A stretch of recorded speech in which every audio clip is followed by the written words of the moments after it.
ഫസലിന്റെ കൂടെ സെക്സ് ഇല്ല എന്നല്ല, പക്ഷെ അതിനേക്കാൾ കൂടുതൽ ചുമ്മാ സംസാരിക്കും, യാത്രയും, അതാണ്. അതില് സെക്സും.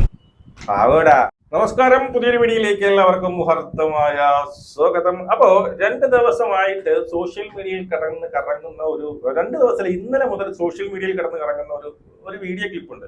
അതിനകത്ത് ഒരു പെൺകുട്ടി ഒരു മൊട്ടച്ചിയെ പിടിച്ച് കാറിനകത്തിരുത്തുന്നു, തൊട്ടപ്പുറത്തിരുന്ന് ഒരുത്തൻ ക്വസ്റ്റ്യനിങ് ചെയ്യുകയാണ്. അതായത് മറ്റൊന്നുമല്ല, നീ ആരെയൊക്കെ കൂടെ പോയി, നീ എത്ര ദിവസം കിടന്നു, അവൻ നിനക്ക് എത്ര രൂപ തന്നു, നീ എന്നെ വഞ്ചിച്ചില്ലേ, നീ എന്നെ തേച്ചില്ലേ എന്ന് പറഞ്ഞുകൊണ്ടുള്ള ഒരു വീഡിയോ.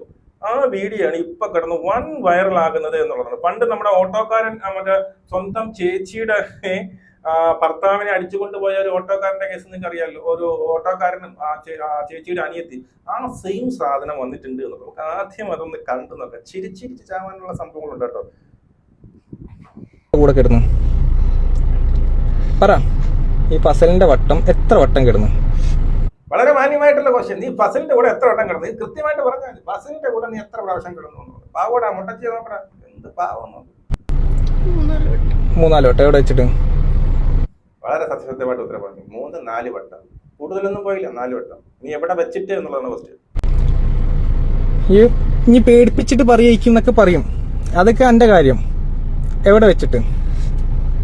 അയ്യോ, നീ കൂടുതൽ അഭിനയൊന്നും വേണ്ട, അതാണ് ഉദ്ദേശം. നീ കൂടുതൽ അഭിനയിക്കൊന്നും വേണ്ട, എന്നെ പേടിപ്പിച്ചിട്ട് പറയുന്നത് അങ്ങനെയൊന്നുമല്ല. കാര്യം പറയാം, എവിടെ വെച്ച് എപ്പോഴും എനിക്ക് അറിയണം. ഏത് ഈ അന്ന് പോയ ലോഡ്ജാണോ? പിന്നെ ഏത് ലോഡ്ജ്? ഏത് ലോഡ്ജ് പറയും? പറയടി. ഇതുപോലെ കേസ് കൊടുക്കും, ഒരു കേസ് കൊടുക്കും. കാരണം ആ ഞൊണ്ടി സപ്പോർട്ടാണ്. പിന്നെ നീ പറഞ്ഞിട്ട് കാര്യമില്ല, എനിക്ക് വേണ്ടത് അങ്ങനെയല്ലോ. അതായത് നിങ്ങൾ ശ്രദ്ധിച്ചോ, കാര്യം ശ്രദ്ധിച്ചോ? അതായത് ഏത് ലോഡ്ജ് എപ്പോ പോയെന്ന് അവൾ ചോദിക്കും. നമുക്ക് ലോഡ്ജിന്റെ പേര് മറന്ന്, സ്വാഭാവികം. പക്ഷെ അവൻ ചോദിക്കുന്നത് ലോളെ കേസ് കൊടുക്കുന്നു. ലാരി, നീയല്ലേ കേസ് കൊടുക്കണ്ടത്? നീയല്ലേ ഭർത്താവ് ആണോ?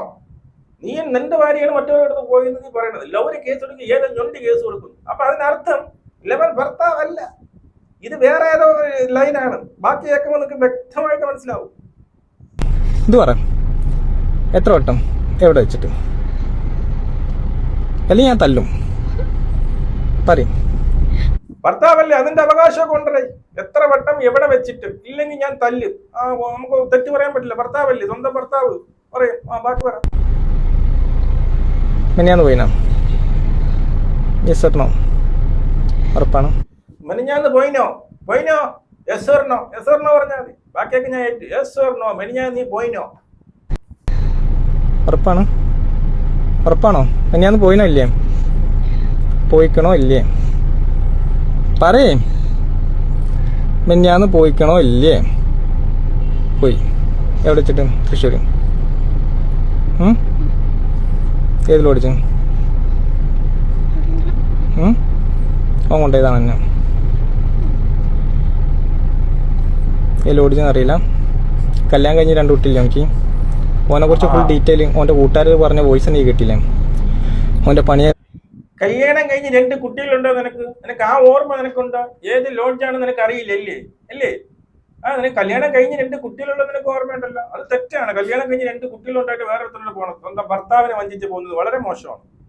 ഇതാണെന്ന് കേട്ടില്ലേ? അന്റെ നെക്സ്റ്റ് പണി നോക്കിയവനല്ലേ, എല്ലാ എവിഡൻസും തന്നില്ലേ? ഇപ്പൊ വിളിച്ചപ്പോ പറഞ്ഞെന്താണ്? എന്നെ തല്ലണ കേട്ടിട്ട് അവൻ പറഞ്ഞെന്താണ്? ഈ എന്താ ചെയ്തു? മനസ്സിലായ? അവനെ കുറിച്ച് എല്ലാ ഡീറ്റെയിൽസ് ഞങ്ങൾക്ക് പറഞ്ഞു തന്നില്ലേ? അവൻ ആരാണ്, അവന്റെ ജോലി എന്താണ്, അവന്റെ സ്വഭാവം എന്താണെന്ന് എല്ലാം പറഞ്ഞു തന്നു. ഞാൻ നിന്നെ തല്ലി, അതായത് അവൻ അടിച്ചെന്നാ പറയണത്. അടിച്ചിട്ട് ഇവരെ ഫോൺ വിളിച്ച് ചോദിച്ചപ്പോ അവൻ പറഞ്ഞു നീ കൊണ്ടോടി എന്നാ പറഞ്ഞു. ഇത്രയ്ക്കും ഉള്ളവനെ ഞാൻ എല്ലാം പറഞ്ഞു മനസ്സിലാക്കിയിട്ട് നീ എന്നെ ഭർത്താവായ എന്നെ നീ ഇട്ടിട്ട് പോയല്ലോ എന്നുള്ള സങ്കടമാണ്. പാവം കേട്ടോ, കഷ്ടം.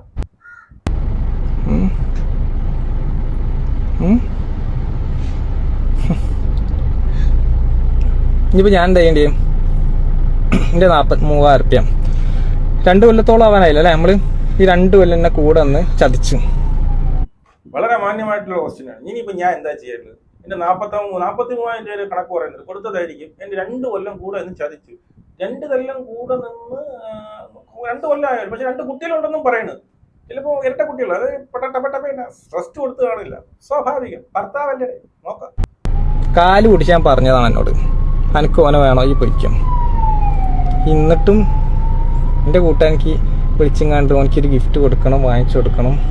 ഓൻ്റെ കൂടെ മെഞ്ഞാന്ന് പോയി കിടന്നിട്ടും അല്ലേ?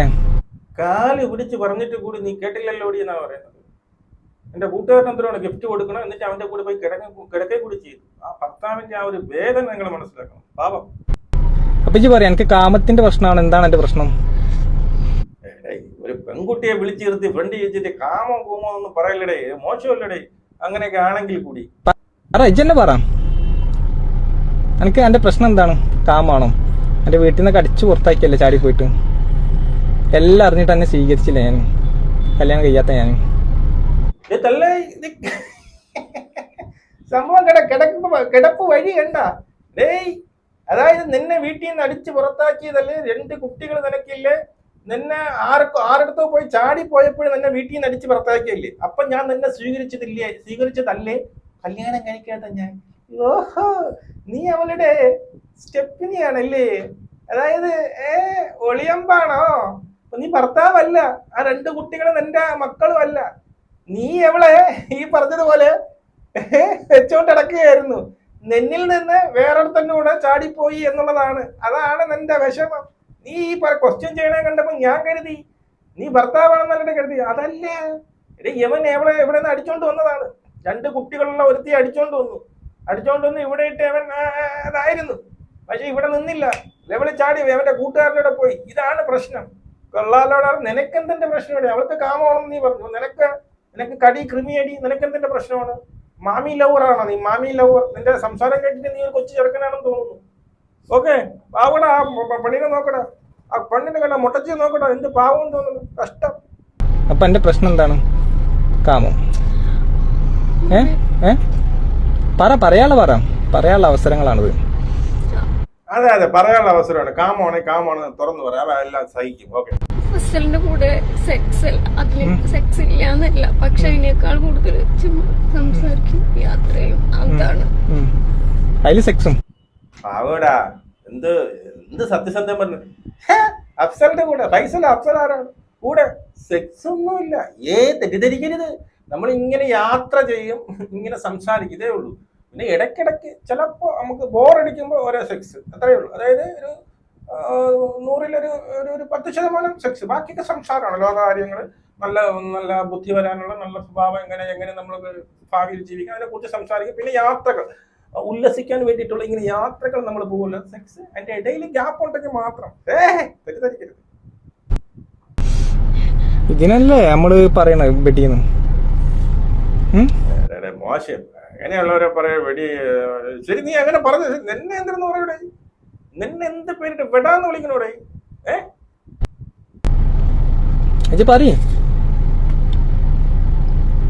ഇതോന്റെ നാട്ടിൽ എല്ലാവർക്കും കിട്ടും.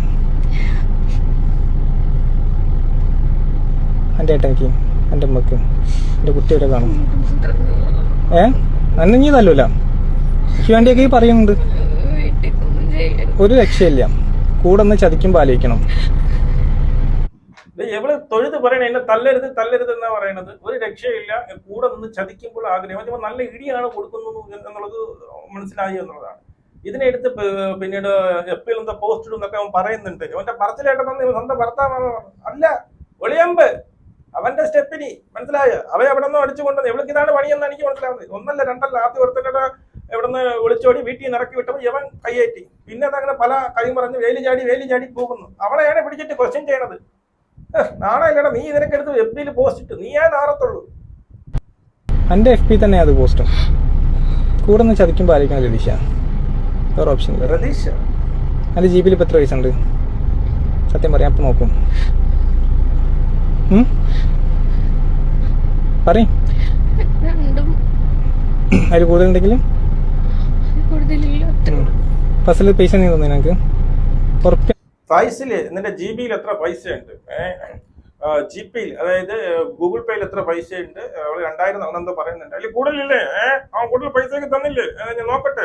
അവള് തൊഴുത് പറയണ. അയ്യോ, ഒന്നുമില്ല, എത്രയേ ഉള്ളൂ. സത്യസന്ധമായിട്ടാണ് ഞാൻ പറയുന്നത് എന്നുള്ളതാണ്. പണം വാങ്ങിച്ചിട്ടാണ് പോണത്. അല്ല, അവൻ നേരത്തെ പറഞ്ഞ വാക്ക് കറക്റ്റ് ആണെന്ന് തോന്നുന്നു. ഞാൻ ചെക്ക് ചെയ്യും. GB ഒക്കെ എല്ലാം ചെക്ക് ചെയ്യും. വീഡിയോ എടുത്ത് ഒക്കെ ചെക്ക് ചെയ്യും. പൈസ നീ അയച്ചാ? ഉറപ്പ് അയച്ചിട്ടില്ല. ഇടയ്ക്ക് കൊടുക്കുമ്പോൾ എന്തെങ്കിലും 500 വാങ്ങും, തിരിച്ചു കൊടുക്കും. തിരിച്ചു കൊടുത്ത കയ്യിലുണ്ടാവല്ലോ, ഉണ്ടാവില്ല? തിരിച്ചു കൊടുത്താൽ ഉണ്ടാവോ? അയച്ചു കൊടുത്ത് എവിഡൻസ് ആണിത്, ഉണ്ടാവോ? പറയും. തുറക്ക്, ഓഫായല്ല, നമുക്ക് ഓണാക്കാം.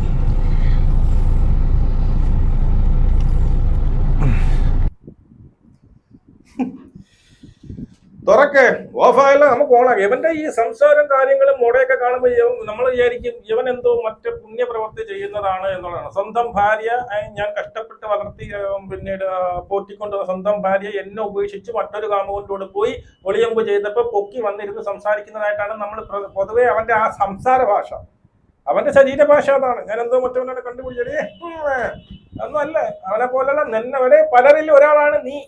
നിന്റെ അടുത്ത് ഇപ്പൊ രക്ഷപ്പെടാൻ വേണ്ടിയിട്ട് അവള് തൊഴുത് പറയുന്നു. നാളെ ലവൻ വിളിച്ചിട്ട് 2 ഇടി എടുക്കുമ്പോൾ അവനും തൊഴുത് പറയുമെന്നുള്ളതാണ്. അല്ല, നാണോ മാനോ ഉണ്ടടാ. എന്തൊരു ആളത്വം പറഞ്ഞുകൊണ്ട് പിടിച്ചിരുത്തി അവളെ കിടന്ന 2 മക്കളുള്ളവളെ വിളിച്ചോണ്ട് വന്നിരുന്ന അവളെ കൂട്ടത്ത് കുറെ നേരം കയറിയിട്ട് നിന്റെ സ്വന്തം എന്ന് പറഞ്ഞിട്ട് അവനെ കൊണ്ടുവന്നിട്ട് അവളെ പിന്നെ കാമുകി മറ്റവന്റെ അടുത്ത് പോയി കിടന്ന് അതിന്റെ കണക്കും ചോദിച്ചുകൊണ്ട് അവളെ വിരട്ടിക്കൊണ്ടിരുന്ന് വീഡിയോ ഇടാൻ വേണ്ടിയിട്ട് നീ ആരാണ്? നിന്റെ കുഴപ്പം എന്താണ് എന്നുള്ളതാണ്. എനിക്കിവിടെ അവളെ സപ്പോർട്ട് ചെയ്യാനും വയ്യ, ഈ ഭ്രാന്തനെ സപ്പോർട്ട് ചെയ്യാനും വയ്യ. 2 കണക്കാണ് എന്നുള്ളതാണ്.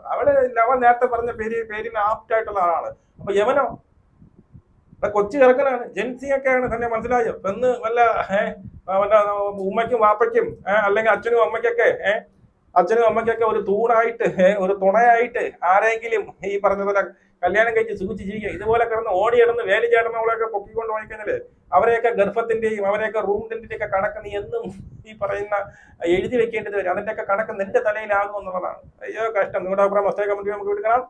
ജയ് ഹിന്ദ്.